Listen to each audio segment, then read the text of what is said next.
गरुडगमन तव चरणकमलमिह मनसि लसतु मम नित्यम्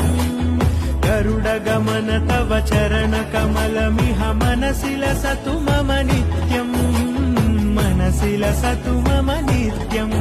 मम तापमपाकुरुदेव मम पापमपाकुरुदेव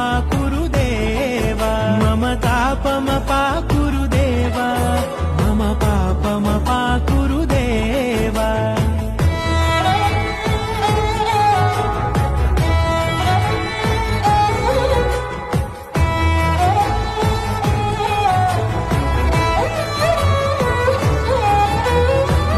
जनयन विधिनमुचिहरण मुख विबुध विनुत पद पद्मा जल जनयन विधिनमुचिहरण मुख विबुध विनुत पद पद्मा।